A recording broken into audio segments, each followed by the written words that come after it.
नमस्कार दोस्तों। पिछले वीडियो में हम लोगों ने civil services all India service के सिलेक्शन सिस्टम के बारे में डिस्कशन किया। अब हम लोग डिस्कशन करेंगे आज कि ये जो ऑल इंडिया सर्विस है इसकी चयन की प्रक्रिया क्या है, कैसे इस परीक्षा में चयनित होकर अभ्यर्थी एक एलीट संवर्ग में प्रवेश करते हैं और ये सर्विस इतनी क्यों महत्वपूर्ण है। तो चलिए आगे हम डिस्कशन करें कि ऑल इंडिया सर्विस में चयन के लिए Indian administrative service, Indian police service, Indian forest service में और अन्य सेंट्रल सर्विसेज केंद्रीय सेवाओं के ग्रुप ए, ग्रुप बी सेवाओं की भर्ती का तरीका लगभग एक जैसा है। इसके लिए प्रत्येक वर्ष एक प्रारंभिक परीक्षा होती है। इस परीक्षा में 2 प्रश्न पत्र होते हैं, पहला सामान्य अध्ययन का और दूसरा प्रश्न पत्र CSAT का, civil services aptitude test. Screen में प्रथम प्रश्न पत्र में आपने सामान्य अध्ययन लिखा देख रहे हैं, द्वितीय प्रश्न पत्र के नीचे आप CSAT लिख लीजिएगा, सिविल सर्विसेज एप्टीट्यूड टेस्ट। ये जो प्रश्न पत्र है ये 200 अंकों का होता है, 200 अंकों का होता है और इसके 2 घंटे निर्धारित होते हैं प्री परीक्षा में। ऑब्जेक्टिव टाइप क्वेश्चन बहुविकल्पी 100 प्रश्न प्रथम प्रश्न पत्र में आता है और इसमें सामान्य अध्ययन होता है। इस सामान्य अध्ययन में national international current events, Indian history, modern history, medieval history, cultural portion, इसके अलावा Indian and world geography, political system of India, governance, Indian economy, economic principle, environment, biodiversity, climate change, general science और reasoning और analytical reasoning भी आती है। तो ये सामान्य अध्ययन का पेपर होता है। इसमें 100 प्रश्न होते हैं। एक प्रश्न 2 अंक का होता है। यदि आप गलत अटेम्प्ट करते हैं कोई प्रश्न, अटेम्प्ट अगर नहीं करेंगे तो आपके अंक नहीं कटेंगे। अगर आप अटेम्प्ट करते हैं और वो गलत हो जाता है तब आपके 0.66 मार्क्स या 1/3 अंक आपके सही में से काट लिए जाएंगे। ठीक है। द्वितीय प्रश्न पत्र CSAT का है, civil services aptitude test. Civil services aptitude test का मुख्य उद्देश्य जो व्यक्ति सिविल सर्विसेज परीक्षा पास करके सिविल सर्वेंट बनना चाह रहा है वो देखा जाता है कि उसमें कितना एप्टीट्यूड है। ये विभिन्न कमेटियों की रिकमेंडेशन के बाद 2011 में इसको शामिल किया गया। इसमें 80 प्रश्न आते हैं, 200 अंक का टोटल होता है, यानी कि 2.5 नंबर का एक क्वेश्चन होता है और इसमें भी निगेटिव मार्किंग है। यदि आप एक प्रश्न को हल करते हैं और वो गलत हो जाता है तो आपका 1/3 मार्क्स या 0.83 मार्क्स आपके सही प्रश्नों उत्तरों में से घटा दिया जाएगा। तो ये इस प्रकार से पहला प्रश्न आपके मेरिट के लिए आता है। उसके आधार पर आपकी मेंस के लिए मेरिट बनती है। उन्हीं अभ्यर्थियों को क्वालिफाई किया जाएगा मेंस के लिए जो कि प्रथम प्रश्न पत्र में अधिकतम अंक लाएंगे, यानी कि टोटल जितने अभ्यर्थियों को मुख्य परीक्षा में बैठने के लिए बुलाया जाना है उसके मेरिट में आएंगे। सेकंड पेपर में केवल 33% मार्क्स पास कर लाना होता है जिससे कि उनके फर्स्ट पेपर की कॉपी प्रश्न पत्र चेक हो सके और वो उसके लिए अर्ह हो सके अपनी मेरिट के लिए। सेकंड पेपर क्यों क्वालिफाइंग है, इसका मेंस के मेरिट से कोई संबंध नहीं है। इसको आप 33% लाकर क्वालिफाई कर जाइए और जो फर्स्ट पेपर है उससे आप मेरिट बनाइए मेंस के लिए। और जो मार्क्स आते हैं मेंस के लिए जो आप क्वालिफाइंग करते हैं तो प्री परीक्षा के मार्क्स मेंस के रिजल्ट में, जब मेंस का फाइनल रिजल्ट निकलता है तो उसमें जोड़े नहीं जाते हैं। ये केवल स्क्रीनिंग एग्जामिनेशन है, प्री एग्जाम। ठीक है। लगभग टोटल वैकेंसी के 12 से 13 गुना अभ्यर्थी मेंस परीक्षा के लिए क्वालिफाई किए जाते हैं मेरिट के आधार पर। यानी कि यदि 1000 वैकेंसी संघ लोक सेवा आयोग ने उस वर्ष के लिए निकाली है सिविल सर्विसेज के लिए, तो फिर 12,000 अभ्यर्थी मेंस परीक्षा में बैठेंगे। ठीक है। ये 12,000 मेरिट के आधार पर शॉर्ट लिस्ट किए जाएंगे और इनके जो मार्क्स मिलेंगे प्री परीक्षा में, ये मार्क्स मेंस में नहीं जोड़े जाएंगे। इनका सफ़र यहीं तक रहेगा। ये केवल मुख्य परीक्षा में बैठने के लिए निर्धारित किया जाता है। इसके पश्चात मुख्य परीक्षा होती है। मुख्य परीक्षा सामान्यतः अक्टूबर माह में, नवंबर माह में आयोजित की जाती है और प्री परीक्षा सामान्यतः मई के माह में आयोजित की जाती है और फॉर्म निकलता है जनवरी में। हमेशा एक जो सामान्य है तौर तरीका संघ लोक सेवा आयोग का, तो जनवरी माह में वैकेंसी पब्लिश की जाती है, एडवर्टीजमेंट आता है, मई माह में इसका प्री एग्जाम होता है और जून के लास्ट तक इसका प्री का रिजल्ट आ जाता है और अक्टूबर में इसका मेंस होता है। ठीक है, तो अब देखिए जब इसका मुख्य परीक्षा होगी तो मुख्य परीक्षा में 2 पेपर क्वालिफाइंग होंगे। 300 अंकों के दोनों पेपर हैं, 300 अंकों के। आप इसमें केवल क्वालिफाइंग करेंगे।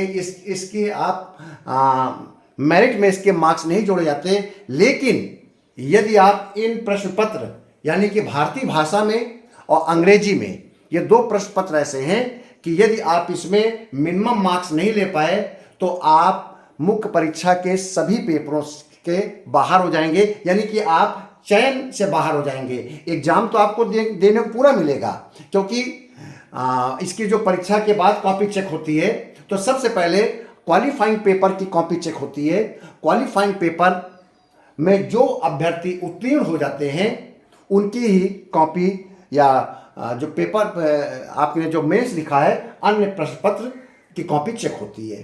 तो ये दोनों प्रश्न पत्र बहुत अनिवार्य हैं। मार्क्स तो इनके मेरिट में नहीं जुड़ते हैं, लेकिन क्वालिफाइंग करने के बाद ही अन्य प्रश्न पत्र की उत्तर पुस्तिकाएं जांची जाएंगी।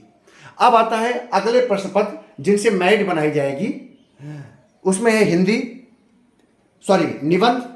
निबंध 3 घंटे के होगा, 250 अंक का होता है। सारे प्रश्न पत्र अब 250 अंकों के होंगे, 3 घंटे के। 2 निबंध लिखने होते हैं, एक 1200 शब्दों में, एक 800 शब्दों में। इस प्रकार से 2 निबंध लिखने होंगे और इसके पश्चात सामान्य अध्ययन के 4 प्रश्न पत्र आते हैं। पहले 2 प्रश्न पत्र आते थे, लेकिन अब 4 प्रश्न पत्र आते हैं। पहला जो सामान्य अध्ययन का प्रश्न पत्र होगा उसमें भारतीय इतिहास, मॉडर्न हिस्ट्री, कल्चर, ज्योग्राफी ये सब आएगा। सामान्य अध्ययन का सेकंड पेपर में इंडियन पॉलिटी, कॉन्स्टिट्यूशन, गवर्नेंस के क्वेश्चन आएंगे। सामान्य अध्ययन के थर्ड पेपर में Indian economy, science technology, environment, internal security और आपका आपदा प्रबंधन, डिजास्टर मैनेजमेंट का प्रश्न आएंगे। और आपका चौथा जो सामान्य अध्ययन का प्रश्न है उसमें एथिक्स आएगा, इंटीग्रिटी आएगी, एप्टीट्यूड आएगा। ये देखा जाएगा कि उस व्यक्ति में एक सिविल सर्वेंट की कौन कौन से एथिक्स, इंटीग्रिटी, एप्टीट्यूड है। तो 4 प्रश्न पत्र बनाए गए हैं सामान्य अध्ययन के, 1 प्रश्न पत्र बनाया गया है निबंध का, और पहले 2 ऑप्शनल पेपर विषय लिए जाते थे सिविल सर्विस परीक्षा में। अब उसकी जगह एक वैकल्पिक विषय हो गया है। वैकल्पिक विषयों की सूची है संघ लोक सेवा आयोग में। उस सूची में से आप कोई भी प्रश्न पत्र ले सकते हैं, कोई भी एक वैकल्पिक विषय ले सकते हैं। उन वैकल्पिक विषय में जितने भी महत्वपूर्ण विषय हैं, history, geography, political science, public administration, आपका physics, chemistry, zoology, botany, math, philosophy, जितने भी महत्वपूर्ण सब्जेक्ट हैं और जितने भी लिटरेचर हैं, हिंदी लिटरेचर, इंग्लिश लिटरेचर, जितने भी लिटरेचर हैं आपके, मराठी लिटरेचर, तो ये सारे विषय वैकल्पिक सूची में आप इनमें से कोई एक विषय ले सकते हैं। इस एक विषय से 2 पेपर आएंगे, 2 प्रश्न पत्र आपको देने होंगे। या भी 250 से 250 नंबर, 250 नंबर के 2 होंगे। ठीक है, तो आप फिर से एक बार समझ लीजिए। मेंस पेपर में एक आपको एसे का पेपर देना होगा 3 घंटे का, 250 अंक का। 4 पेपर जनरल स्टडीज के होंगे 250 अंकों के, यानी कि 1000 अंक हो गया, और 250 अंक निबंध हो गए तो 1250 हो गए, और 500 के नंबरों का आपका वैकल्पिक प्रश्न पत्र होगा तो आपके 1750 हो गया। 1750 मार्क्स का मेंस का एग्जाम होगा। और सामान्यतः अक्टूबर में मेंस होने के बाद फरवरी तक परिणाम घोषित हो जाता है, मार्च तक, और मार्च अप्रैल में इंटरव्यू प्रारंभ होते हैं सिविल सर्विसेज के। और इसमें लगभग जितनी वैकेंसी है उसका 2 गुना अभ्यर्थी बुलाए जाते हैं साक्षात्कार के लिए। अगर 1000 वैकेंसी है तो 2000 के लगभग साक्षात्कार के लिए बुलाए जाते हैं। 275 अंकों का साक्षात्कार होता है। टोटल 2025 अंकों पर यह परिणाम घोषित होता है और इनमें से आपके चयन के आधार पर आपके या कहें कि मेरिट बेस पर और आपके स्वयं जो आपने प्रेफरेंस दिया है उसके बेस पर चयन होता है। सामान्यतः ऑल इंडिया सर्विस में इंडियन एडमिनिस्ट्रेटिव सर्विस पहली पसंद होती है, दूसरी पसंद आईपीएस, तीसरी पसंद इंडियन फॉरेन सर्विस, उसके बाद आपका आता है तमाम सेंट्रल सर्विसेज, केंद्रीय सेवाएं। केंद्रीय सेवाओं में Indian account audit service, Indian revenue service, Indian civil account service, Indian railway personnel service, Indian railway traffic service, इस प्रकार के तमाम सेक्रेटरीट ग्रुप ए सेवा, सेक्रेटरीट ग्रुप बी सेवा, Indian postal service, Indian telecom postal account service, Indian defence account service, Indian railway account service, इस प्रकार के services को सेंट्रल सर्विसेज के रूप में रखा जाता है। इसके अलावा भी सेंट्रल सर्विसेज हैं लेकिन वो सिविल सर्विसेज एग्जाम के साथ इनका एग्जाम नहीं होता है, जैसे कि इंडियन इंजीनियरिंग सर्विस और इंडियन फॉरेस्ट सर्विस का मेंस एग्जाम ये अलग से होता है। प्री का एग्जाम इसके साथ लिया जाता है, मेंस का एग्जाम अलग से होता है। अब आता है कि जब इसके बाद चयन हो जाता है, जून के माह में लगभग संभावना रहती है कि अंतिम परिणाम आता है।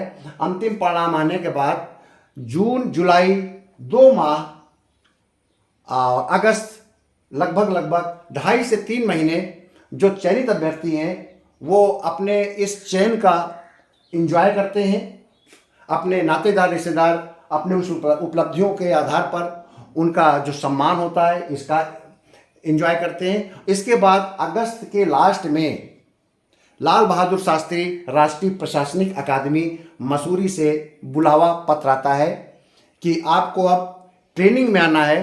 तो जितने भी ग्रुप ए सेवा के अधिकारी चयनित होते हैं उन सभी को लाल बहादुर शास्त्री राष्ट्रीय प्रशासनिक अकादमी मसूरी से बुलावा पत्र आता है ग्रुप ए सर्विस, क्योंकि सिविल सर्विसेज में ग्रुप ए या ग्रुप बी सर्विसेज की परीक्षाएं ली जाती हैं और बहुत से इसमें ग्रुप बी परीक्षाएं भी हैं, सेक्रेटरी सेवा भी है। उनको लाल बहादुर शास्त्री में ट्रेनिंग के लिए नहीं बुलाया जाता है, वो अपने इंस्टीट्यूशनल ट्रेनिंग में इंस्टीट्यूट में जाकर ट्रेनिंग लेते हैं। लाल बहादुर शास्त्री में समानता Indian administrative service, Indian police service और सेंट्रल सर्विसेज में इंडियन फॉरेन सर्विस, आपका Indian account audit service, Indian revenue service, railway service, ये सारे जो क्लास 1 सेंट्रल सर्विसेज हैं इनके जो चयनित अभ्यर्थी हैं वो इस ट्रेनिंग सेंटर में जाते हैं। और जब ये ट्रेनिंग सेंटर में पहुंचते हैं अगस्त माह में, तब ये प्रोबेशनर कहलाते हैं।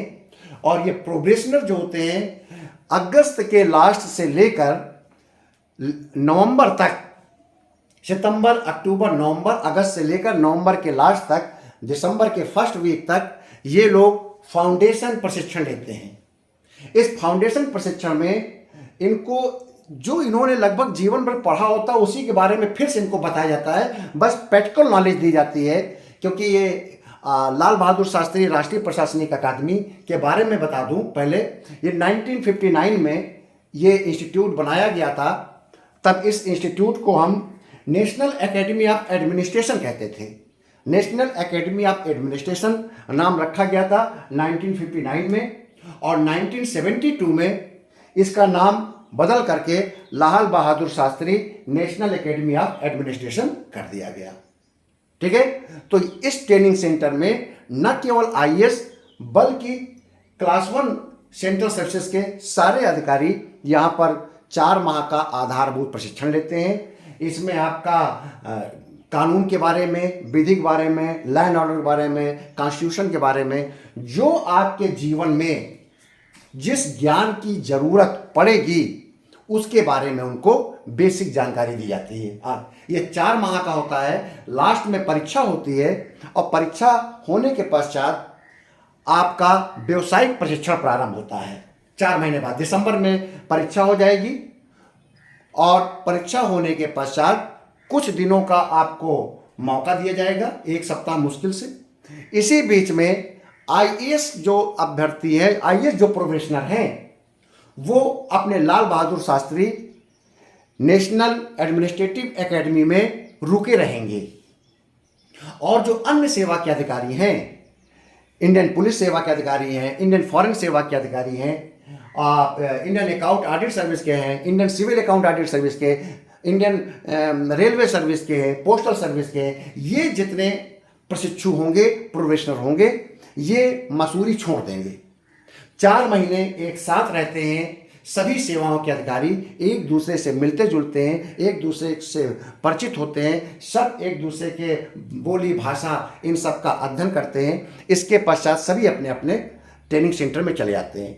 आईएएस प्रोफेशनल मसूरी में रुकता है। अब 5 महीने की प्रोफेशनल इंस्टीट्यूशनल ट्रेनिंग करता है। अब उसको अपने आईएएस की ट्रेनिंग लेनी होती है। अब उसको ये बताया जाता है कि उसका एज आईएएस के रूप में district administration, secretarial administration, policy making, policy implementing में क्या क्या रोल होगा, रूरल डेवलपमेंट, अर्बन डेवलपमेंट में किस प्रकार से आप फॉर्मुलेट करेंगे, कैसे रूल्स रेगुलेशन बनाने में आपकी जिम्मेदारी होगी, कैसे आप लेजिस्लेशन का प्रयोग करेंगे, सबोर्डिनेट लेजिस्लेशन का आप कैसे प्रयोग करेंगे, लॉ की आपको कैसे जानकारी रखनी पड़ेगी। तो एक आईएएस को अपने सब्जेक्ट का विशेषज्ञ 5 माह तक बनाया जाता है। तो लगभग 9 महीने की ट्रेनिंग पूरी की जाती है। 4 महीने की ट्रेनिंग सबके साथ, 5 महीने की ट्रेनिंग केवल आईएएस स्वयं अपने कैडर के साथ, अपने आईएएस में जितने लोग सेलेक्ट हुए हैं उनके साथ लाल बहादुर शास्त्री में ट्रेनिंग करते हैं। और जिस ट्रेनिंग को पूरा करने के पश्चात इनको अपने अपने या विभिन्न जिले के प्रशिक्षण में अपने अपने कैडर के जिला प्रशिक्षण के लिए भेज दिया जाता है। यानी कि ये उस राज्य में पहुंचते हैं और वहां पर जाकर चीफ सेक्रेटरी से मिलने के साथ, हर राज्य में जो चीफ सेक्रेटरी होता है आईएएस का मुखिया, तो वहां पर इनको विभिन्न जिलों में भेजकर जिला प्रशिक्षण दिलाया जाता है डीएम के अधीन रहते हुए। ये प्रोबेशनर रहते हैं, ये उस समय कन्फर्म नहीं होते हैं। ये 12 महीने विभिन्न जिलों में इनको भेजा जाता है। उन जिलों में जाकर वहाँ की जानकारी लेते हैं। वहाँ पर उन्हें पुलिस के साथ, वहाँ पर तहसीलदार के साथ, लेखपाल के साथ, सेक्रेटरिएट में भेजकर, ठीक है, पूरी जानकारी ली जाती है। एज डीएम के रूप में क्या काम करना है, एज सब डिवीजन ग्रुप में क्या काम करना है, सेक्रेटरिएट में आपको किस प्रकार से पॉलिसी मेकिंग करनी है। ये प्रैक्टिकल नॉलेज इनको 1 साल दिया जाता है। जब इस नॉलेज को प्राप्त कर लेते हैं 1 साल तक, फिर इनको बुलाया जाता है मसूरी। ये पुनः लाल बहादुर शास्त्री राष्ट्रीय प्रशासनिक अकादमी मसूरी पहुंचते हैं। और ये जो फिर इनकी प्रोफेशनल इंस्टीट्यूशनल ट्रेनिंग होती है सेकंड फेज की, ये सेकंड फेज की होती है। ये प्रॉब्लमेटिक ट्रेनिंग होती है, ये समस्याग्रस्त ट्रेनिंग होती है। ये अपने 1 वर्ष के दौरान जो जो समस्याएं इन्होंने देखी है, जो जो इन्होंने केस स्टडी किया है, उस केस स्टडी के बारे में ट्रेनिंग सेंटर में इनका डिस्कशन होता है। इनका कोर्स डायरेक्टर, प्रत्येक प्रोफेशनल का कोर्स डायरेक्टर होगा, वो इनके उन समस्याओं के बारे में इनसे बात करेगा, क्वेश्चन करेगा और उनकी समस्याओं को भी निदान करेगा। चूंकि इस ट्रेनिंग सेंटर में senior most IAS, senior most bureaucrat अपने जीवन में विशेष उपलब्धियां अर्जित किए हुए अधिकारियों को बुलाया जाता है, वह इनको ट्रेनिंग देते हैं, ठीक है।